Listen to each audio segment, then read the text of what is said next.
അയാൾക്ക് അനുകൂലമായ കോടതി വിധി വരാൻ പോകുന്നു എന്ന് കണ്ട നിമിഷം കുറെ കിടന്ന് പൊങ്ങിയതാണല്ലോ. ഇത് വിഷയത്തിന്റെ ശരിതെറ്റുകൾ കോടതി പറയട്ടെ, ഇയാളെ അങ്ങ് തൂക്കിക്കൊന്നോട്ടെ, ഒരു കുഴപ്പമുള്ള കാര്യമില്ല. പക്ഷേ ഇവൻ പറയുന്നതിനകത്ത് ചില വിവരക്കേടുകളുണ്ട്. അത് മനസ്സിലാക്കാനുള്ള ബോധം സാമാന്യ ജനതയ്ക്കുണ്ട്. ശരിയെന്ന് പറയുന്നതിന് വേണ്ടിയിട്ട് നമുക്ക് സംസാരിക്കാൻ പറ്റൂ. ഇവർ ഈ കാണിക്കുന്നത് എന്തിനു വേണ്ടിയിട്ടാ? ഈ പൾസർ സുനിക്ക് എന്താ കോടതിയിൽ ഇതെല്ലാം പറഞ്ഞൂടെ? 8 വർഷം കഴിഞ്ഞ് ജയിലിൽ നിന്ന് ഇറങ്ങി ഒരുത്തനെടുത്ത് ഒളിക്കാൻ പറയാം. അവൻ ആരെടുത്തും പറയാത്ത വെളിപ്പെടുത്തൽ നടത്തിയത്. എന്താ പറഞ്ഞേക്കുക? ഇതവിടെ ആർക്കറിഞ്ഞൂടാ? ഇവൻ ഈ പറഞ്ഞേക്ക് ഇവിടെ ആർക്കറിഞ്ഞൂടാത്തത്? അതായത് പൾസർ സുനി പറഞ്ഞു എങ്ങനെയെങ്കിലും എൻ്റെ 80 ലക്ഷം രൂപ ഒന്ന് മേടിച്ചു തരാൻ പറ്റുമെന്ന്. സംഭവം എനിക്ക് 80 ലക്ഷം രൂപ കിട്ടാനുണ്ട്. അപ്പോൾ കുമാർ പറഞ്ഞു 80 ലക്ഷമോ 1 കോടിയോ ഞങ്ങൾ തരാം, ആശാൻ ഇവിടെ എവിടെയെങ്കിലും വന്ന് നിന്നാൽ മതി. ആ പാവം പിടിച്ചവനെതിരെ പറയാൻ പറ്റുന്നത് പരമാവധി പറയണം. ഞങ്ങൾ ഒളിക്യാമറയിൽ എടുക്കുവേ, ഒരു മനുഷ്യനത് കാണും. ഈ പറഞ്ഞത് ശരിയാണെന്നാണ് എനിക്ക് തോന്നുന്നത്. നിങ്ങൾക്ക് എന്താ തോന്നുന്നത്? 5-8 കൊല്ലം ജയിലിൽ കിടന്നിട്ട് പുറത്തിറങ്ങി വന്നിട്ട് ഇതുവരെ കോടതിയിൽ പോലും പറയാത്ത കാര്യങ്ങൾ ഒരു മാധ്യമപ്രവർത്തന്റെ മുമ്പിൽ വന്നിരുന്നങ്ങ് പറയുക, നിഷ്കളങ്ക ഭാവത്തിലിരുന്നങ്ങ് പറയുക. ഇത്രയും വലിയൊരു ക്രിമിനൽ ആയിട്ടുള്ള ഒരു ഗുണ്ടയായിട്ടുള്ള പൾസർ സുനി വന്ന് ഒരു ആലിന്റെ ചോട്ടി വന്നിരുന്നുകൊണ്ട് അങ്ങ് പറയുകയാണ്, എനിക്ക് ഇത്രയും രൂപ തരാനുണ്ട്, ഇത്രയും ഞാനിത് ചെയ്തതാണ്, ഇന്ന കാര്യങ്ങളാണ് എന്നൊക്കെ അങ്ങ് പറയുവാണ്. ഇവൻ എന്നെ പൊട്ടനാണോ?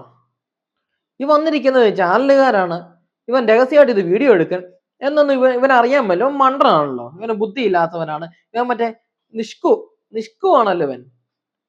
ഒന്നും അറിയാൻ പാടില്ലാത്ത പാവം പൊട്ടനാണ്, ഊമയാന, മറ്റേ സാധനം. ഇവൻ പറയുന്ന എല്ലാം സത്യമാണ്.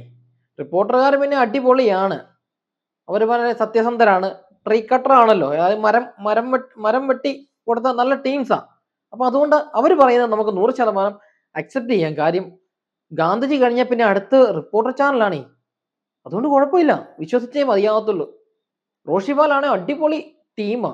റോഷിപാലിനെ കഴിഞ്ഞിട്ടേ ഉള്ളൂ കേരളത്തിൽ ഒരു മാധ്യമ പ്രവർത്തകൻ വേറെ. അപ്പം ഒരു മരത്തിന് ചവിട്ടി വന്നിരുന്ന് അങ്ങ് പറയുവാണ് ഇങ്ങനെ ഓരോ കാര്യങ്ങൾ. കോടതി പോലും പറഞ്ഞിട്ടില്ല, 8 കൊല്ലം ജയിലിൽ കിടന്നിട്ട് പോലും പറഞ്ഞില്ല. എന്നിട്ട് ഇപ്പം വന്ന് ഒരു ചാനലിന്റെ മുമ്പിൽ വന്ന് നൈസായിട്ട് അങ്ങിരിക്കുക. ഇവൻ മണ്ടനാണല്ലോ, ഒരുത്തൻ മാറി എന്ന് വീഡിയോ എടുക്കുന്നുണ്ട്. ഇവനിത് കാണാൻ മേല. ഇവന്റെ കണ്ണി മറ്റേ കുരുവാണല്ലോ. ആർക്കാ? പൾസർ സുനിക്ക്. ഒരുത്തൻ മാറി, ഇവൻ ആ സൈഡിലോട്ട് നോക്കുന്ന പോലും ഇല്ല. അവിടെ ഒരുത്തൻ നിപ്പുണ്ടെന്നോ ഒരുത്തൻ വീഡിയോ എടുക്കുന്നുണ്ടോ എന്നുള്ള കാര്യം ഇവൻ അറിയത്തില്ല. ഇവൻ നോക്കുന്നേ ഇല്ല ആ സൈഡിലോട്ട്. റോഷിപാലിന്റെ കണ്ണിലോട്ട് മാത്രം നോക്കിയിരുന്നോണ്ട് അവൻ പറയുന്നേ. അപ്പൊ സത്യമാണ്, റോഷിപാലിന്റെ അടുത്ത് നിഷ്കളങ്കനായ പൾസർ സുനി മനസ്സ് തുറക്കുക. റോഷിപാൽ എന്ന് വെച്ച് കഴിഞ്ഞാൽ അങ്ങ് ബിഷപ്പാണല്ലോ.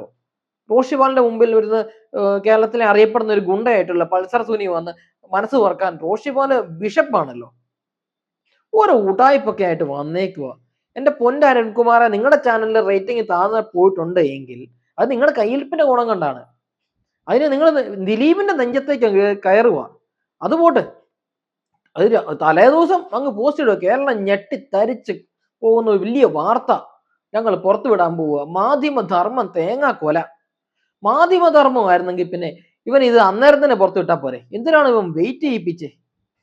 കുറെ കാഴ്ചക്കാർ വരണം, നഷ്ടപ്പെട്ടു പോയ ആ റീച്ച് തിരിച്ചു കൊണ്ടുവരണം, ദിലീപിന്റെ നെഞ്ചത്തോട്ട് കയറിയിട്ട് റീച്ച് ഉണ്ടാക്കണം, ദിലീപിന്റെ ശവം കണ്ടിട്ട് റീച്ച് ഉണ്ടാക്കണം.